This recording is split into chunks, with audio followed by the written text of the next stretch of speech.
하나님의 말씀 함께 보겠습니다. 누가복음 10장 25절에서 37절까지 말씀입니다. 누가복음 10장 25절에서 37절까지 조금 긴데요, 한 절씩 교독하겠습니다. 제가 먼저 봅니다. 어떤 율법 교사가 일어나 예수를 시험하여 이르되, 선생님, 내가 무엇을 하여야 영생을 얻으리이까?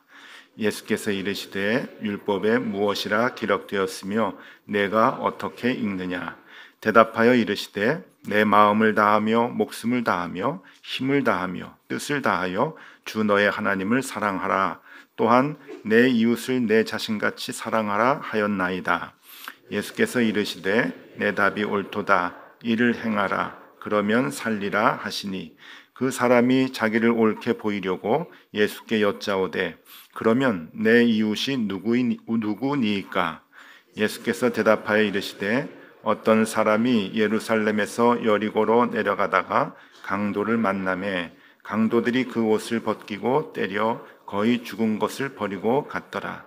마침 한 제사장이 그 길로 내려가다가 그를 보고 피하여 지나가고, 또 이와 같이 한 레위인도 그곳에 이르러 그를 보고 피하여 지나가되, 어떤 사마리아 사람은 여행하는 중 거기 이르러 그를 보고 불쌍히 여겨 가까이 가서 기름과 포도주를 그 상처에 붓고 싸매고 자기 짐승에 태워 주막으로 데리고 가서 돌보아 주니라. 그 이튿날 그가 주막 주인에게 데나리온 둘을 내어주며 이르되, 이 사람을 돌보아 주라. 비용이 더 들면 내가 돌아올 때 갚으리라 하였으니, 내 생각에는 이 세 사람 중에 누가 강도 만난 자의 이웃이 되겠느냐? 함께 봅니다. 이르되, 자비를 베푼 자니이다. 예수께서 이르시되, 가서 너도 이와 같이 하라 하시니라. 아멘. 네, 잘 주무셨죠? 네, 이렇게 또 뵈서 너무 좋습니다. 오늘은 광고를 먼저 좀 해야 될 것 같은데, 수요일인데요, 늘 수요일 아침 11시에, 오전 11시에 드리는 수요 예배를 오늘은 쉽니다. 오늘 특별 새벽 기도 기간이기 때문에요, 예배는 하루에 한 번이면 됩니다. 많이 피곤하시죠? 좋은 소식이 있고 나쁜 소식이 있는데 뭐부터 알려드릴까요? 나쁜 소식부터 알려드리면은, 이제 반밖에 지나지 않았습니다. 열심히 왔는데 이제 반이네요. 좋은 소식은 뭘까요? 이렇게 좋은 새벽 기도회가 앞으로 3일 더 남았다는 겁니다. 그게 좋은 소식입니다. 우리 또 날마다 도전받고 은혜 받는 시간 되면 참 좋겠습니다. 왜 자꾸 죽으라고 하나, 이게 참 불만이 좀 많으실 텐데, 저는 어쩔 수 없습니다. 제가 제 생각을 전하는 게 아니고 하나님의 마음을 전하기 때문에 그래요. 목회자는 뭘 하는 사람인가, 설교자는 뭘 하는 사람인가, 많은 선생님들이 얘기도 해주고, 또 책에서도 목회자는 뭘 해야 된다, 신학교에서도 얘기를 하는데, 제가 지금까지 배운 것 중에 가장 좋아하는 것, 목회자는 뭘 하는 것인가, 저는 이 세상의 목사님들의 선생님이라고 얘기하는, 제가 참 좋아하는 C.S. 루이스 교수님은 목회자의 역할에 대해서 이렇게 얘기를 합니다. 한번 같이 보시면 좋을 것 같은데, 두 가지예요. 그에 져서 순전한 기독교라고 하는 이 책에서 목회자, 그러니까 설교자의 역할은, 첫 번째는 세상과 다른 성경의 길을 보여주는 것, 그러니까 성경에서 얘기하는 그 길을 보여주는 것이고, 두 번째는 우리 그리스도인들이 외면해 왔던 원칙들을 일깨워주는 것. 이 두 가지의 사명이 있다라고 하는 거예요. 저도 여러분들 마음에 드는 얘기 해드릴 수 있고, 한번 교회 오면은 정말 마음이 후련해질 만한 복 받으라는 얘기를 해드리고 싶은 마음이 있는데, 성경을 볼 때마다 성경 말씀을 그대로 전해드려야 되지 않느냐. 제가 도전받고 은혜 받는 말씀 그대로 우리가 같이 그 말씀으로 도전을 받고 은혜 받아야 되지 않겠나 하는 생각을 합니다. 그래서 여러분 힘들더라도 이게 세상과 다른 하나님의 마음이구나, 그리고 우리가 애써 외면해 왔지만 더 이상 외면할 수 없는 원칙들이구나, 그리스도인들이 행해야 되는 원칙들이구나 하는 것을 우리가 마음에 새기고 우리가 오늘도 말씀을 봤으면 보면 좋겠습니다. 자, 오늘은 그 유명한 선한 사마리아 사람 이야기입니다. 앞뒤 다 우리가 뭐 이런 거 다 이렇게 왜 이런 얘기가 나오게 됐는가, 이 배경은 뭐 말씀 속에 있으니까 그거 다 얘기하지 않고요. 예루살렘에서 여리고로 가는 길을 지금 예로 들고 있는데, 이 길은 옛날부터 악명이 높기로 유명했습니다. 그러니까 거기 가면은 그냥 강도 당하는 그것으로 알고 있었고, 예수님 당시에도 이제 그런 거예요.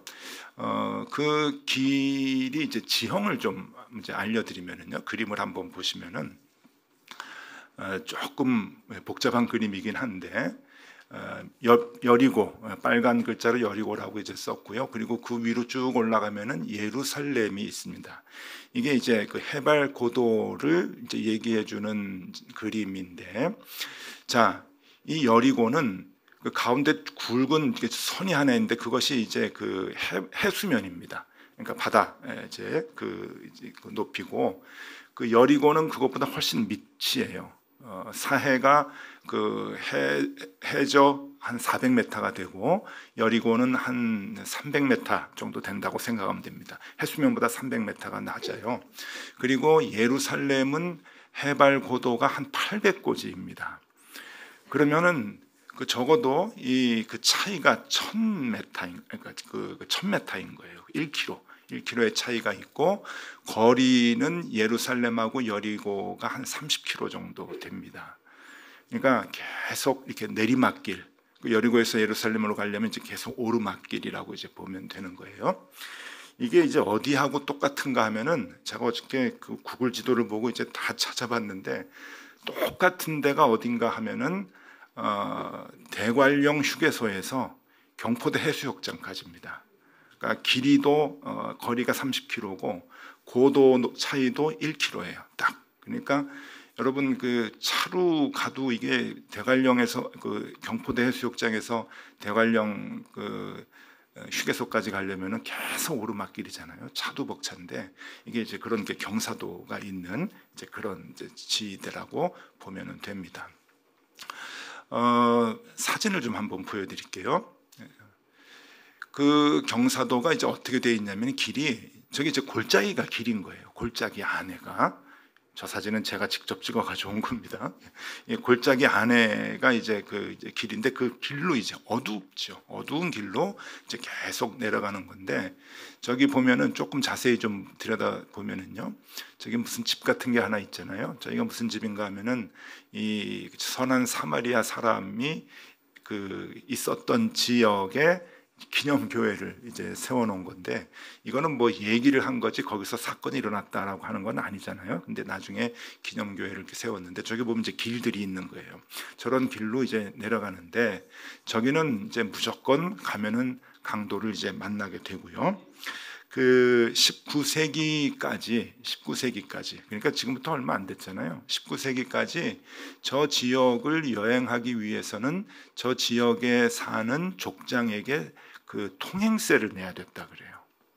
그러니까 저 지역의 족장이 뭡니까? 산적들이죠. 도둑들이고, 그 사람들이 그 옛날엔 강도짓 하다가 이제 최근에는 이제 뭐 족장이라고 세금 내라고 이제 그 공식적으로 돈을 받는, 징수하는 이제 그런 사람들이 되겠죠. 그게 19세기까지 이어졌다 그러고, 1930년에 보니까 그 1930년까지 이렇게 표지판이 곳곳에 있었다 그래요. 그 표지판이 뭔가 하면은 어둡기 전에 집에 돌아가라, 이런 게 표지판이 있대요.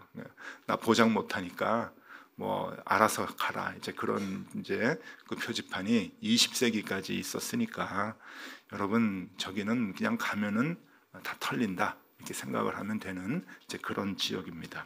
자, 여기에 지금 한 사람이 정말 배짱 좋게 혼자 들어갔어요. 여행자가. 그러면 이건 100% 털리는 거죠.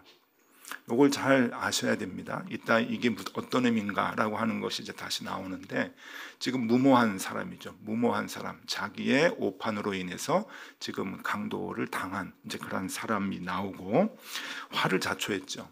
그 다음에 두 번째는 제사장과 레위인이 나옵니다. 우리가 잘 알죠. 제사장, 레위인은 유대교 지도자들이고 오늘날로 얘기하면 종교인이라 그렇게 이제 볼 수가 있는데, 이 사람이 이제 갔어요.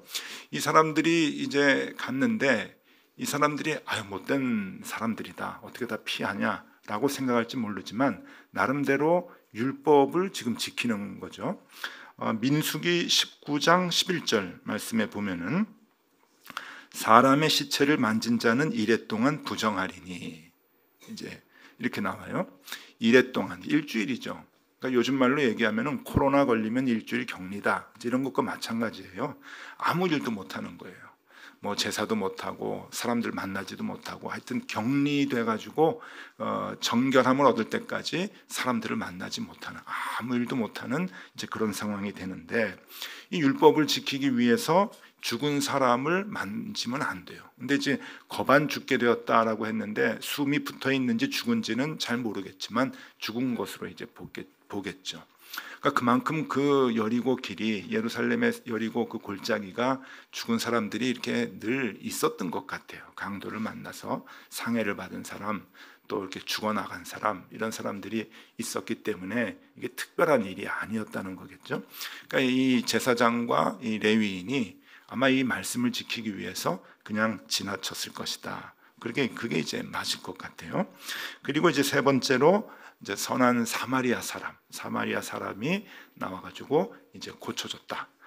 그리고 우리가 잘 알듯이 주막에 데리고 가지고 이제 당부를 하고, 돈이 모자라니까 2데나리온이라 그랬는데 1데나리온이 성인 하루의 품삯이라고 했으니까 꽤 많은 돈을 이제 준 거죠.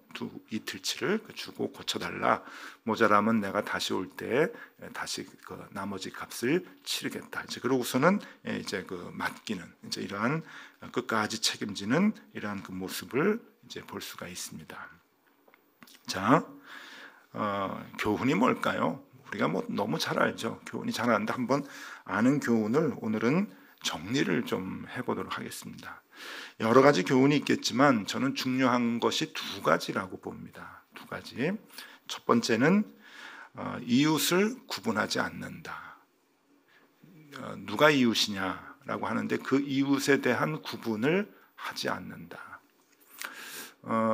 이 이웃에 대한 구분은 여기서 보면은 이제 두 가지로 이제 구분에 대한 것을 얘기할 수가 있는데, 첫 번째는 이 레위인과 제사장들 입장에서 보면은 이 레위인과 제사장들은 그 레위기 19장 18절에 있는 말씀을 항상 이 머리나 그 다음에 이제 팔에나 이런 데다가 이제 차고 다녀요.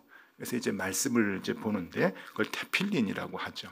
그러니까 상자 같이 만들어 가지고 가죽끈으로 이렇게 차고 다니는데 거기에 여러 가지 말씀을 조그맣게 쓰는데 그 중에 레위기 19장 18절의 말씀이 있습니다. 무슨 말씀인가 하면은요, 원수를 갚지 말며 동포를 원망하지 말며 내 이웃 사랑하기를 내 자신과 같이 사랑하라. 나는 여호와니라. 이게 있어요.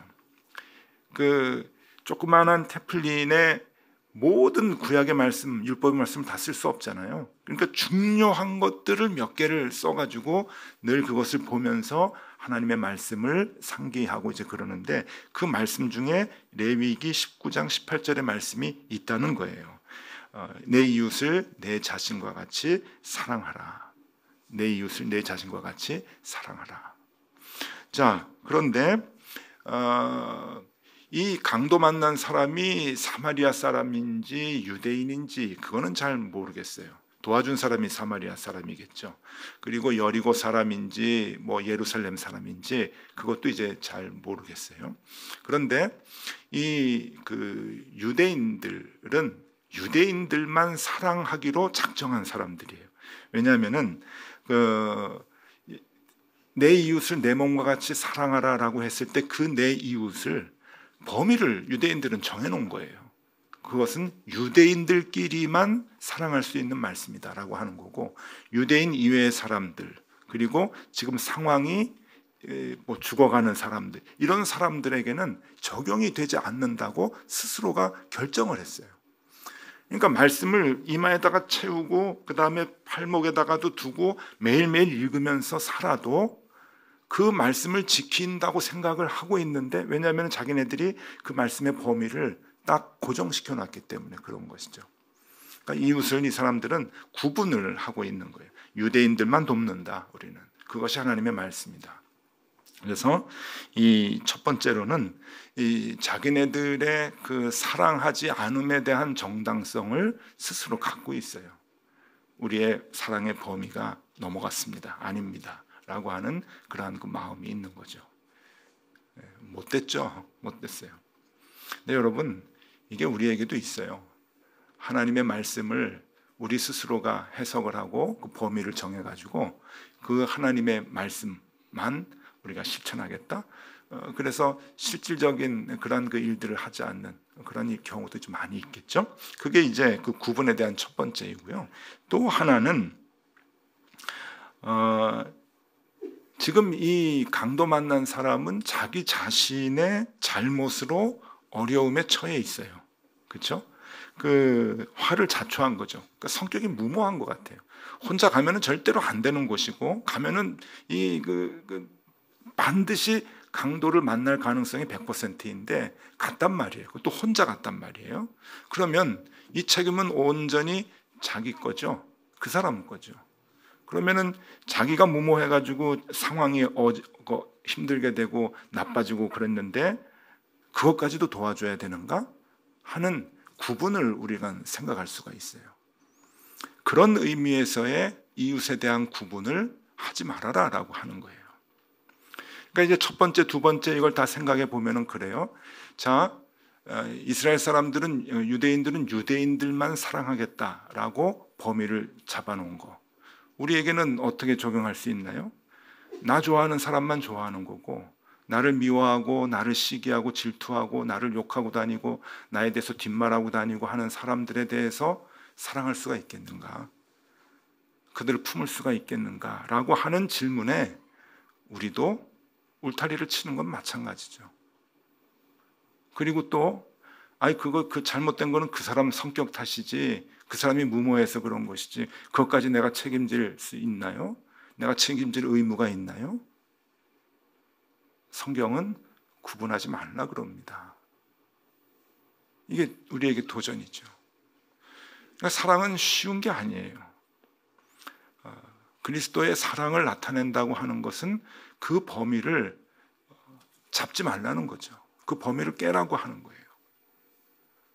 나를 미워하는 사람, 나를 대적하는 사람까지도 품을 수 있어야 하고, 그 사람 자신의 성격 때문에 힘들어지고 어려움에 처해도 도울 수 있어야 하는 그 마음이 우리에게 있어야 한다 하는 것을 여기에서 얘기해 줍니다.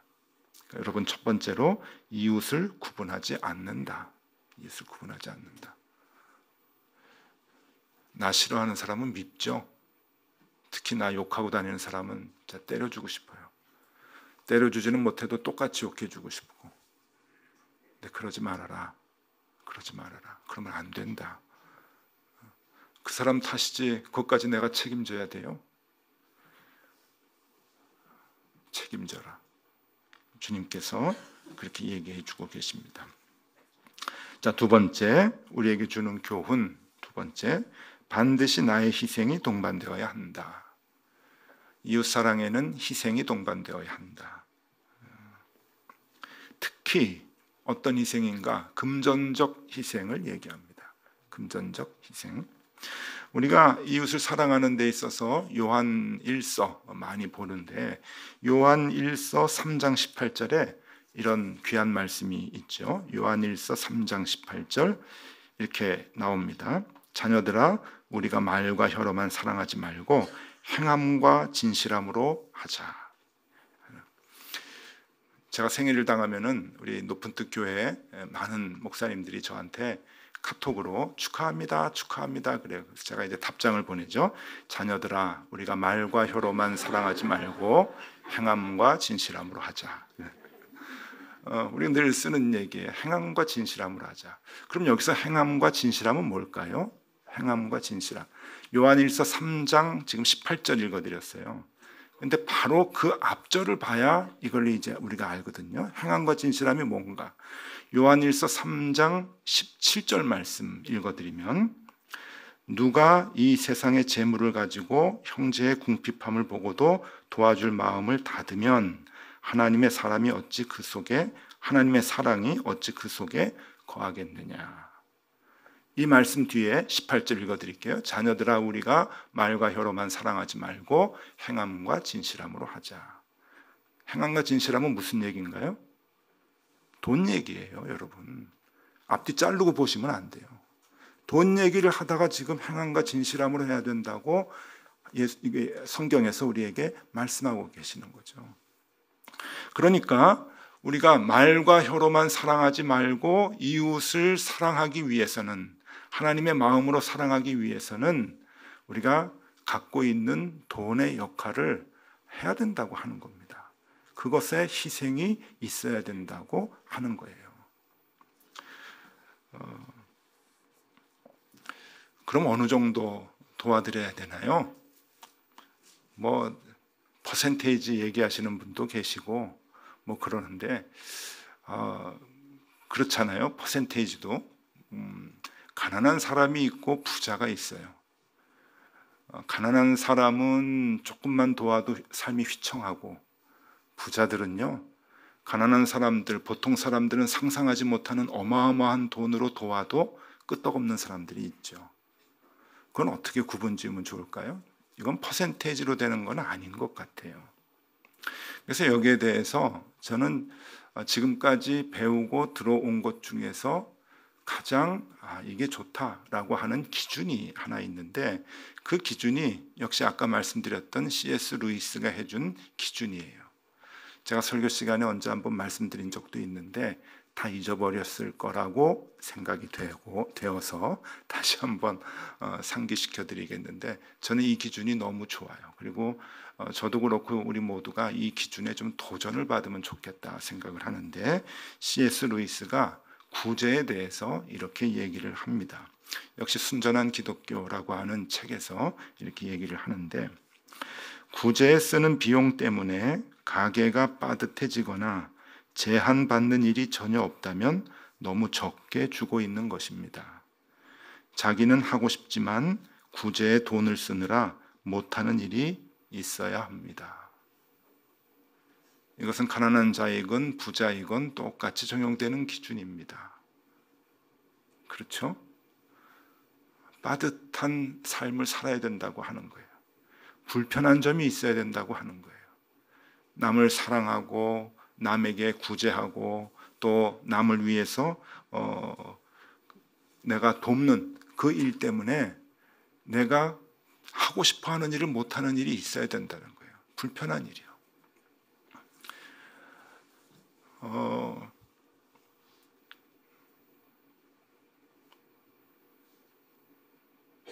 내가 살아가는 데 있어서 하고 싶은 거 다 하고 먹고 싶은 거 다 먹고, 만약에 지금 그러고 사신다고 한다면 조금 반성을 좀 해야 되는 거죠.